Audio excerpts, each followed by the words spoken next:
హైదరాబాద్ లో కన్సల్టేషన్ మరియు 3,500 రూపాయల colour Doppler test Avis hospitals లో ఉచితంగా పొందండి.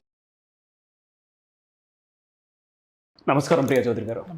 మన లైఫ్లో మనం చుట్టుపక్కల ఉండేటువంటి వాళ్ళకి కొన్నిసార్లు మనం ఎంత చేసినా కృతజ్ఞత అనేదే ఉండదండి. నిజంగా ఒక్కొక్కసారి అనిపిస్తూ ఉంటుంది, అనవసరంగా చేసామా, అనవసరంగా నెత్తికెక్కించుకున్నామా, అనవసరంగా మనం ఎంకరేజ్ చేసామా, అలా చేయకుండా ఉంటే బాగున్నాయి అని అనిపించేస్తుంది. మనం వాళ్ళ మీద ప్రేమ చూపిస్తాం తెలియకుండా, లేదా తెలియని ఒక సింపతి చూపిస్తాము. లేదు అనుకుంటే తెలియకుండా ఒక్కొక్క అబ్బాయి బాగా చేస్తున్నాడు కదా అని ఎంకరేజ్ చేస్తాను.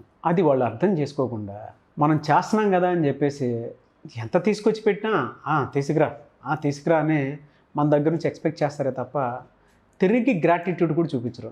గ్రాటిట్యూడ్ చూపించకపోగా 4 రాళ్ళు ఇలా మీద వేసేసి నెగిటివ్ వేసేసి ఫలానా వాడు ఇలా అంటాడు, అలా అంటాడు, ఇలా చేశారు, అలా చేశారు అని చెప్పేసి ఎదురు బ్యాడ్ చేసేసి వెళ్ళిపోతారు. అలా ఎప్పుడూ ఉండకూడదండి.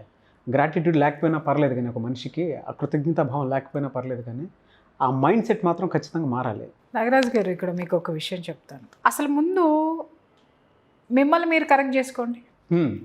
గ్రాటిట్యూడ్లెస్ ఫెలోస్కి మీరు ఎందుకు సేవ చేస్తున్నారు?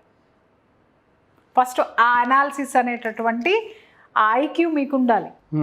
ఒక మనిషిని ఎనాలిసిస్ చేయగలిగేటటువంటి ఐక్యూ మీకు ఉందా లేదా, దెన్ యూ ప్రొసీడ్. ఉంది అనుకున్నప్పుడు మాత్రమే ప్రొసీడ్ అవ్వండి. లేదు, మీరు పైన ఏదైతే చూస్తారో వాడేంటి, మన ముందు వాడు కానీ ఆమె కానీ ఎవరైనా కానీ మన ముందు మనం ఎలా రియాక్ట్ అవ్వాలి, మన నుంచి ఏం కావాలో అది మాత్రమే నటిస్తాడు. అవును, దాన్ని అది చూసి నమ్మి మనం వాడికి ఏదో చేసేసి వాడి నుంచి గ్రాటిట్యూడ్ కోరటం అనేది కరెక్టా? ఫస్ట్ నేను మిమ్మల్ని వేసే క్వశ్చన్. కాదు. ఎక్కడుంది అజ్ఞానం? ఎక్కడుంది? ఈ టైపే ఉంటుంది. ఎక్కడుంది? ఓకే, ఇంకొక మంచి ప్రశ్న వేశారు మీరు. ఏంటంటే దాన్ని నేను సమర్థిస్తాను. గ్రాటిట్యూడ్ లెస్గా ఉండకూడదండి అనేది ఇది 100% కరెక్ట్. వీళ్ళకి కరెక్ట్గా క్లాస్ పీకాలి. ఇప్పుడు నేను ఏంటి అనంటే, ఒకటి ఎదుటివాడిని కరెక్ట్గా వాడి యొక్క మైండ్ సెట్ని, వాడి యొక్క మెంటాలిటీని నువ్వు అనాలిసిస్ చేయకుండా వాడికి హెల్ప్ చేసి బొక్కబోర్లా పడ్డం నీ అజ్ఞానం అయితే, నీ నుంచి హెల్ప్ తీసుకుని వాడు కనీసం గ్రాటిట్యూడ్ నీ పట్ల చూపించకుండా వాడు చులకనగా పైపెచ్చు మిమ్మల్ని చులకనగా చూడడం అనేది ఎలాంటి మనస్తత్వం కింద ఉంటుంది అనంటే, తల్లి పాలు తాగి తల్లి రొమ్మును గుద్దినంత మహాపాపం అది. ఏం చెప్పారండి. ఎందుకు అని అంటారే, అనుభవించిన వాళ్ళు ఎవరైతే ఉంటారో, అంటే ఆ గ్రాటిట్యూడ్ కనీసం ఇటు కృతజ్ఞతా భావం కూడా చూపించుకోకుండా ఎవరైతే అవమానింపబడతారో, వీడియోలో ఈ మాట చూసిన తర్వాత ఖచ్చితంగా కళ్ళమడి నీళ్ళు చేస్తారు. అవునండి, ఆ పెయిన్ వాళ్ళకే తెలుసు. ఎగ్జాక్ట్లీ అండి, పెయిన్ వాళ్ళకే తెలుసు. ఎగ్జాక్ట్లీ. నేను మీతో ఏమన్నాను, అజ్ఞానం అని మిమ్మల్ని తిట్టాను కదా. బట్ నేను ఇంకొక విషయం కూడా ఏం చెప్తానంటే, మీరు ఎదుటివాడిలో ఉన్నటువంటి పాజిటివ్ని వాడు నటన కాదా అని చూడాల, వాడి అవసరం చూశారు. అవును, లేదా వాడిలో టాలెంట్ని చూశారు. అవును, దాన్ని మాత్రమే చూశారు. వాడి లోపలికి కూడా వెళ్లకుండా మీరు ముందుకు వచ్చేసి హెల్ప్ చేసేటటువంటి వ్యక్తుల్ని కాపాడుకోవాల్సినటువంటి బాధ్యత ఎవరిది అంటే, ఈ యొక్క సర్వీస్ ఎవడైతే తీసుకున్నాడో, హెల్ప్ ఎవరైతే తీసుకున్నారో వాడిది. వాడు ఏ విధంగానూ వాడు దాని పట్ల కృతజ్ఞతా భావం లేకుండా దాన్ని మిస్యూజ్ ఎప్పుడైతే చేశాడో, నేను ఇందాక మీకు చెప్పాను కదా, తల్లి పాలు తాగి తల్లి రొమ్ము మీద, తల్లి పాలు చిన్నప్పుడు తాగి అదే రొమ్ము మీద పెద్ద అయిన తర్వాత తాగొచ్చి తన్నిన వాడిని ఏ విధంగా చూస్తామో ఈ విశ్వం వాడిని అలా చూస్తుంది.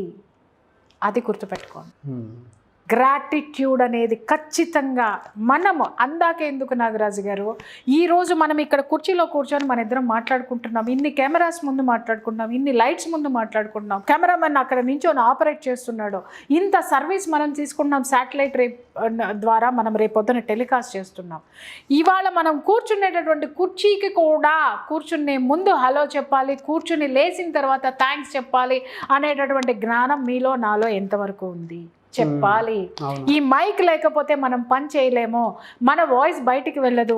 ఈ మైక్ కూడా మనం పెట్టుకునేటప్పుడు హలో చెప్పాలి, తిరిగి ఇచ్చేటప్పుడు థ్యాంక్స్ చెప్పాలి అనేటటువంటి జ్ఞానం మీలో నాలో ఎంతవరకు ఉంది.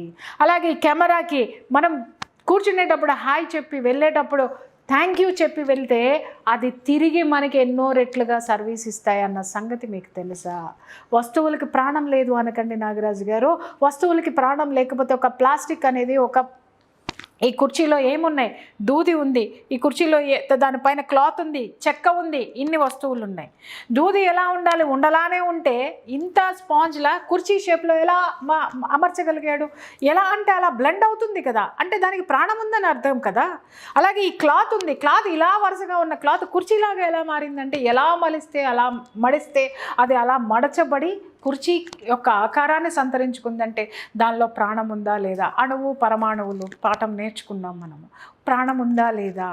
ప్రతి దాంట్లోనూ ప్రాణం ఉంది. ఇట్ రిసీవ్స్, ప్రతిదీ రిసీవ్ చేసుకుంటుంది. గ్రాటిట్యూడ్ చూపించామా అది మనల్ని ప్రతిసారి మనకి సర్వీస్ ఇవ్వడానికి. కానీ ఇప్పుడు చూడండి నాగరాజు గారు, ఇప్పుడు నేను మీకు ఒక హెల్ప్ చేశాను.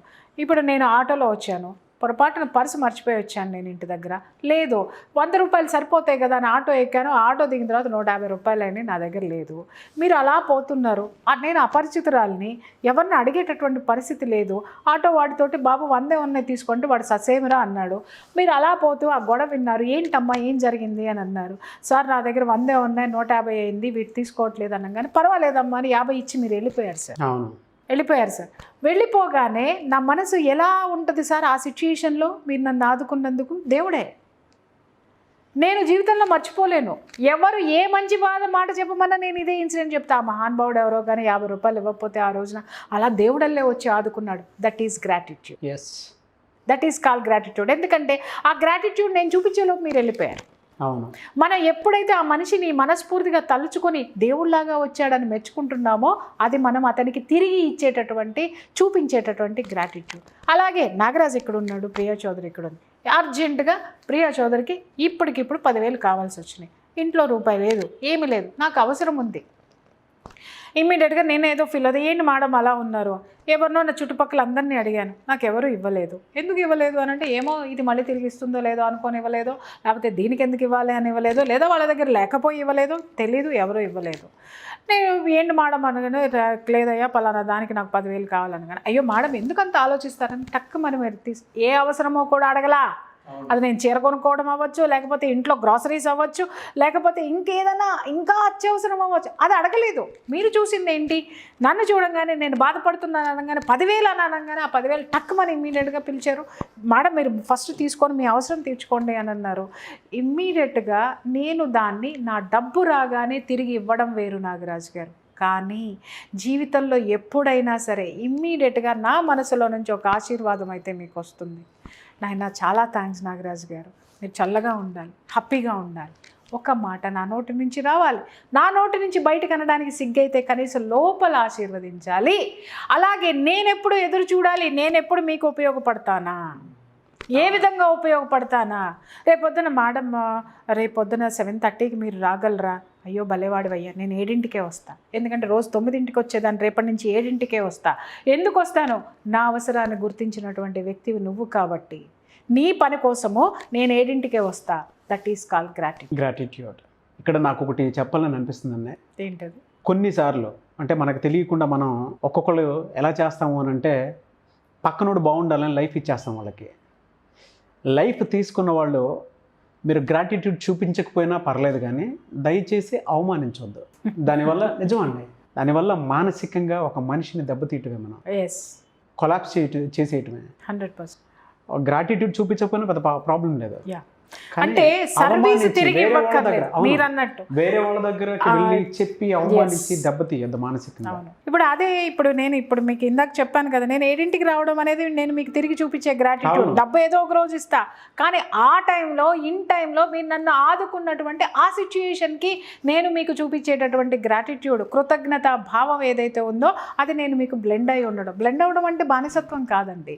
మీకు మళ్ళీ తిరిగి మీ కంఫర్టబుల్ జోన్లోకి నేను మీకు తిరిగి ఇవ్వగలిగినటువంటిది. అలా కాకుండా ఇప్పుడు మీరు నాకు ఇచ్చేసారు అనుకుండా, ఒక తాగుబోతున్నాడు సార్, లేకపోతే ఒక స్వార్థపరుడు ఉన్నారు సార్, నేను స్వార్థంతో వచ్చా, నాగరాజు ఏం చెప్పినా వింటాడబ్బా, ఇవాళ 10,000 కావాలా, సాయంత్రం అవ్వగానే అలా చూసుకుంటూ వచ్చాను, షాపింగ్లో చీర కనపడింది, అది వాడు చెప్పాడు 10,000 రూపాయలు అని చెప్పాడు, ఏదో ఒక డ్రామా వేసామనుకో నాగరాజు ముందు 10,000 ఇస్తాడు కదా, చీర కొనుక్కోవచ్చు అని చెప్పేసి నేను వచ్చిన తర్వాత ఏంటి మేడం అన్నారు. సేమ్ ఇదే సీన్ రిపీట్ అనమాట. నాగరాజు 10,000 అర్జెంట్. అయ్యో మేడం అర్జెంట్ ఉందా, ముందు తీసుకోండి, మనం ఇంటర్వ్యూ కంప్లీట్ చేద్దాం, తర్వాత మీరు తీసుకోండి అని.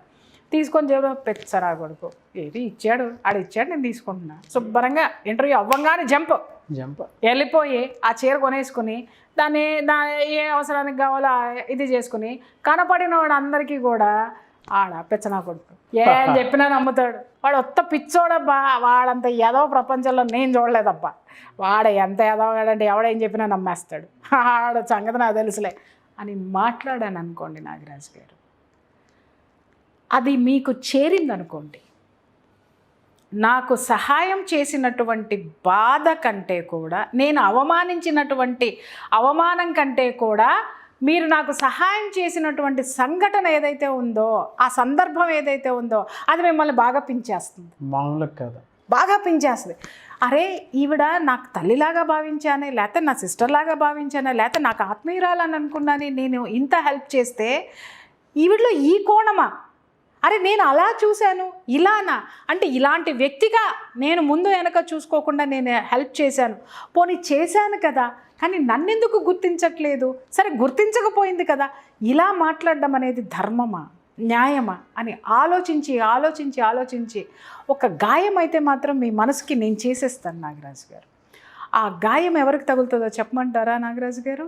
అది మీకు కాదు నాగరాజు గారు, ఈ విశ్వానికి తగులుతుంది.